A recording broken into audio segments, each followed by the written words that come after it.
ఓం నమ శివాయ. శ్రీ శివమహాపురాణం 33వ రోజు పారాయణం. మనం ఒక 2-3 రోజుల నుండి శివుని యొక్క అవతారముల గురించి తెలుసుకుంటూ ఉన్నాం. ఈరోజు శివుని యొక్క భిక్షువర్య అవతారం గురించి, అశ్వత్థామ అవతారం గురించి మరికొన్ని విశేషాలు తెలుసుకుందాం. భిక్షువర్య అవతారం. రథుడు అనే విదర్భరాజు శత్రువులచే చంపబడ్డాడు. అతని భార్య నిండు చూలాలు ప్రాణభీతితో అడవులకు పారిపోయింది. అడవిలో ఒక చెరువు గట్టున సర్వలక్షణ సంపన్నుడైన బాలుణ్ణి ప్రసవించింది. దప్పిక వల్ల ఆమె ఆ చెరువు నీరు త్రాగబోగా ఒక మొసలి ఆమెను ఆహారంగా స్వీకరించింది. పుడుతూనే తల్లిదండ్రులను పోగొట్టుకున్న ఆ రాచకందు సరస్సు తీరాన ఆకలి దప్పులతో రోధిస్తూ ఉండిపోయాడు ఆ బాబు.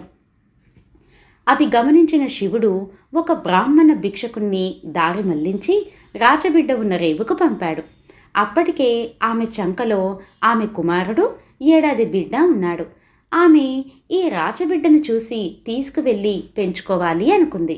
కానీ ఎవరో ఏమిటో తెలియకుండా చేరతీయడం మంచిది కాదని సందేహించింది. అప్పుడు శివుడు బ్రాహ్మణ భిక్షకుని వేషంలో వచ్చి ఆ బిడ్డను తీసుకెళ్ళమని చెప్పాడు. చాలా పూర్వం శివభక్తుడైన పాండ్యరాజు శత్రుభీతి వల్ల శివ అర్చనా విధిలో లోపం చేశాడు. తత్ఫలితంగా ఈ జన్మలో సత్యరథుడుగా పుట్టి శత్రువుల చేతిని చనిపోయాడు.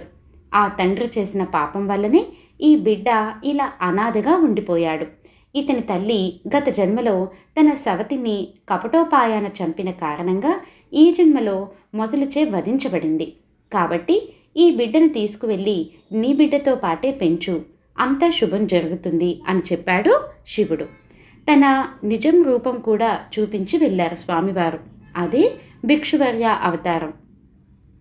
ఆ బ్రాహ్మణ స్త్రీ బిడ్డను తీసుకువెళ్ళింది. ధర్మగుప్తుడని పేరు పెట్టి పెంచింది. అతను ఒక గంధర్వ కాంతను వివాహమాడి అత్తింటి వారి సాయంతో తిరిగి తన రాజ్యం గెలుచుకొని భార్యతో సుఖంగా జీవించాడు. అటు మీదట ఉపమన్యుణ్ణి కాచేందుకు సురేశ్వరుడుగా కూడా అవతరించాడు. ఇక పార్వతీదేవిని పరీక్షించేందుకు బ్రహ్మచారిగా వెళ్ళిన ఘట్టము, హిమవంతుడి ముందు మాయానర్తన వేషంలో ప్రవర్తించడము, వైష్ణవ వేషంలో వెళ్ళి మేనకా హిమవంతులకు శివుడి పట్ల సందేహం కలిగించడం అనేవి కూడా శివ అవతారాలుగానే చెప్పబడుతున్నాయి. ద్రోణుడి కొడుకైన అశ్వత్థామ కూడా శివుడు అవతారమే. ప్రశస్తమైన భిక్షువర్య అవతారం అనంతరం అశ్వత్థామగా శివుడు అవతరించడం ఒక ప్రధాన ఘట్టం.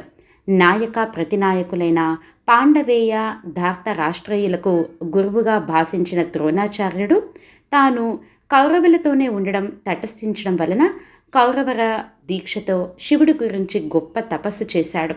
ప్రత్యక్షమైన పరమేశ్వరుడు ఏం కావాలో కోరుకోమన్నాడు. ఈశ్వర, ఓటమిని ఎరుగనివాడు, అజేయబల పరాక్రమశాలి, మహాయోధుడు, అతిరథుడు, నీ అంశతో కూడినవాడు అయిన ఒక పుత్రుణ్ణి అనుగ్రహించు అని ప్రార్థించాడు ద్రోణుడు. సరేనన్నాడు శివుడు. అనతి కాలంలోనే ద్రోణుడికి ఒక కుమారుడు కలిగాడు.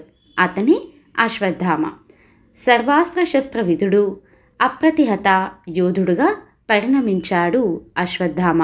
కురుక్షేత్రంలో కౌరవ పక్షాన పోరాడాడు. ఈ అశ్వత్థామకు భయపడే అర్జునుడు పాశుపతాస్త్రం సంపాదించి పెట్టుకోవలసి వచ్చింది. అయితే భారత యుద్ధంలో దాన్ని ప్రయోగించవలసిన అవసరం రాలేదు. యుద్ధ అనంతరం అశ్వత్థామతో ద్వంద్వ యుద్ధానికి దిగాడు. అశ్వత్థామ బ్రహ్మాస్త్రం ప్రయోగించాడు. అప్పుడిక తప్పనిసరి అర్జునుడు పాశుపతం ప్రయోగించి బ్రహ్మాస్త్రాన్ని శాంతింపచేశాడు. అనంతరం అశ్వత్థామ పాండవ వంశం సమూలంగా తుడిచిపెట్టేయాలనే తలంపుతో ఉత్తర గర్భస్థ శిశువును చంపే నిమిత్తం బ్రహ్మాస్త్రాన్ని మళ్లించాడు. అది తెలిసిన శ్రీకృష్ణుడు శివుణ్ణి ఆరాధించి శివానుగ్రహంతో ఆ శిశువును కాపాడాడు. అశ్వత్థామ కాశీ మొదలైన క్షేత్రాల పర్యటనకే వెళ్ళిపోయాడు. అశ్వత్థామకు చావు లేదు. ఆయన చిరంజీవి. ఇది అశ్వత్థామ అవతారం. తదుపరిది పార్థుణ్ణి పాశుపతాస్త్ర చేసిన శాంభవి భిల్లుడి అవతారం. దానికే కిరాతావతారం అని అంటారు. కిరాతార్జునీయం. పాండవులు అరణ్యవాసం చేసే రోజులలో ఒకనాడు వ్యాసుడు వారి వద్దకు వెళ్ళాడు.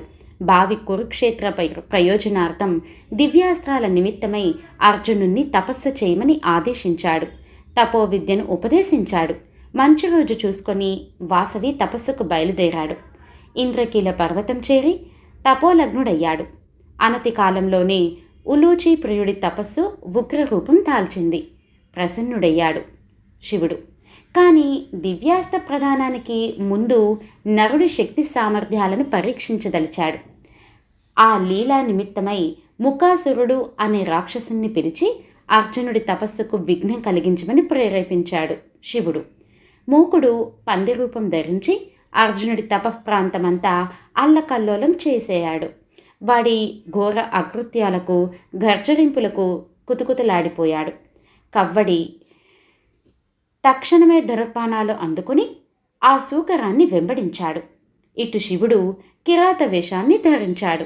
ప్రమదులు బోయగణాలై వెన్నంటి రాగా పార్వతి చెంచెంతయ్యి చెంగట నడువుగా వేదాలు నుడవలేని వడయుడు అంగార నేత్రాన్ని సింధూర తిలకంగా మార్చుకుని అర్జునుడి తపోభూమికి ఎరుదించాడు. హరపార్థులిద్దరూ అటు ఒకరు ఇటు ఒకరుగా పందిని తరిమారు. ఇద్దరూ ఒకేసారి బాణాలు వేశారు. అర్జునుడు వేసిన అమ్ము పంది ముఖాను గుచ్చుకొని గుదస్థానం నుంచి వెలువడింది. శివుడు వేసిన కోల పృష్ఠభాగంలో దిగబడి ముఖం గుండా దూసుకుపోయింది. ఆ శనిపాతాలను మించిన ఆ బాణాపాతాలకు అంతటి రాక్షసుడు అంతరించిపోయాడు. వేట పరిశీలనార్థం భీషమాంబిక విజయులు ఇద్దరూ పందిని సమీపించారు. బాణాలు తిరిగి తీసుకునే విషయంగా ఇద్దరూ తగవు పడ్డారు. ఆ తగవు యుద్ధానికి దారితీసింది. ఆ మాయా కిరాతుడి ప్రతిభా పాటవాలు గమనించి ఆశ్చర్య పొందాడు అర్జునుడు. శస్త్రాలతో శాంభరుడిని గెలవడం కష్టమనుకున్నాడు. ఆటవికుల మీద ప్రయోగించరానిదే అయినా జిగిషా ధర్మాన పార్థుడు అస్త్రాన్ని సంధించాడు. దానికి ప్రతి అస్త్రాన్ని ప్రయోగించాడు బిల్లుడు. దిమ్మ తిరిగిపోయింది దేవేంద్రసుతికి. తన బాణాలని తీవ్రతరం చేశాడు అర్జునుడు. అడుగైనా జంకలేదు ఆ మాయా కిరాతుడు. పనిగట్టుకు మరీ చూడదగిన అస్త్రయుద్ధం చేశారు ఆ భక్త భగవానులు. అర్జునుడి వద్ద బాణాలు నిండుకున్నాయి. సరాసరి గాంధీవం ఎత్తి శివుణ్ణి కొట్టబోయాడు. శివమాయ వల్ల గాంధీవం అదృశ్యమైపోయింది. నిరాయుధుడైన నరుడు హరుడితో బాహాబాహీకి దిగాడు. వల్లమాలిన పంతాలతో సాగిన ఆ మల్ల యుద్ధాన్ని చూస్తూ అమరులు తాము ఆకాశంలో ఉన్నారో ఆశ్చర్యంలో ఉన్నారో తేల్చుకోలేకపోయారు.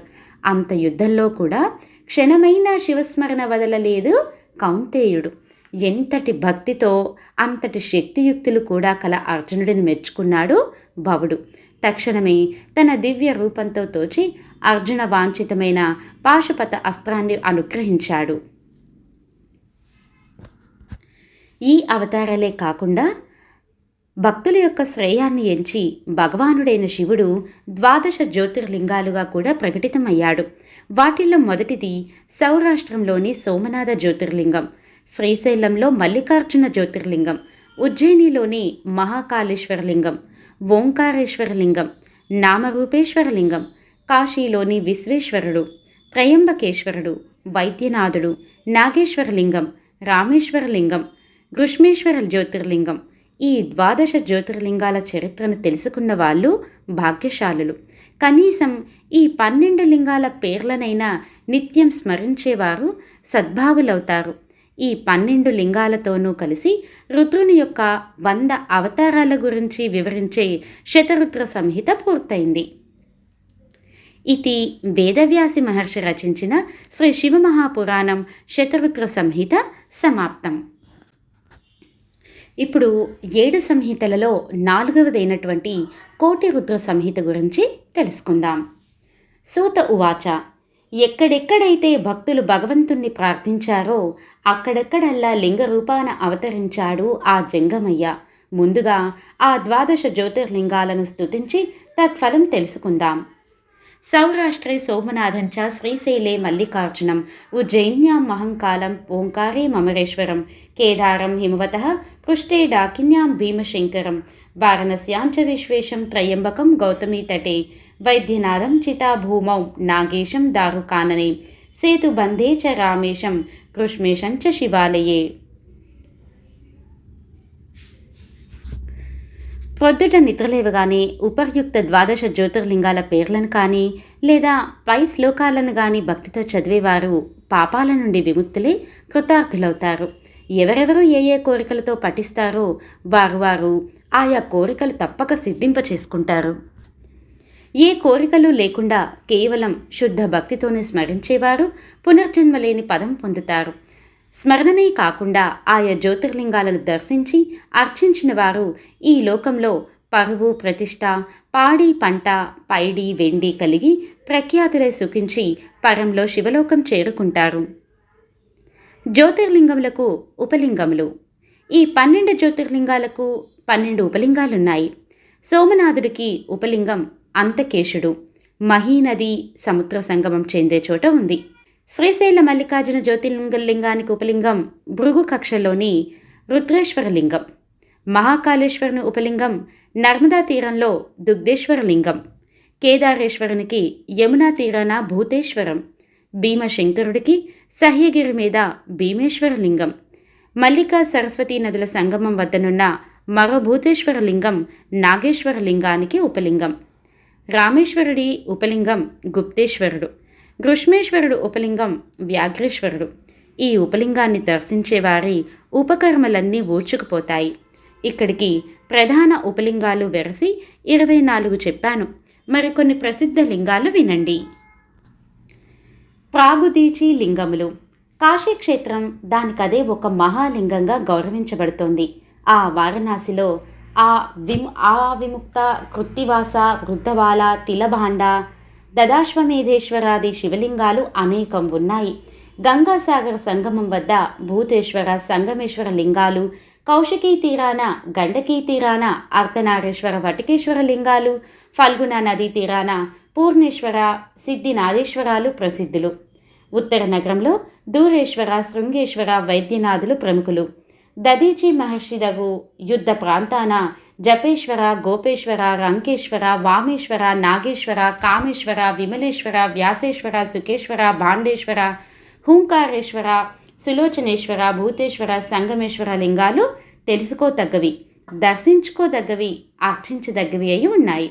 ఇక తప్తకాతటిని కుమారేశ్వర, సిద్ధేశ్వర, సేనేశ్వర, కుంభేశ, నందీశ, పుంజేశ లింగాలు ముఖ్యమైనవి. పూర్ణ సమీపంలో గల పూర్ణకేశ్వరలింగం, ప్రయాగలోని కాశీ దశాశ్వమేధ ఘట్టంలో బ్రహ్మచే స్థాపించబడిన బ్రహ్మేశ్వర, భారద్వాజేశ్వర, సోమేశ్వర, శూలటంకేశ్వర, మాధవేశ లింగాలు ప్రతిష్టాత్మకమైనవి. సాకేత నగరంలోని నాగేశుడు, పురుషోత్తమ నగరాన గల భువనేశ లోకేశ, కామేశ, గంగేశ, శక్రేశ, శుక్ర సిద్ధేశ, వటేశ్వర లింగాలు సుప్రసిద్ధాలు. సింధు నదీ తీరాన వెలిసిన కపాలేశ, వక్రేశ, దౌతపాపేశ్వర, పరమేశ్వర, భీమేశ్వర, సూర్యేశ్వర, నందీశ్వర, నాకేశ్వర, రామేశ్వర, విమలేశ్వర, కంటకేశ్వర లింగాలు అత్యంత ప్రసిద్ధాలు.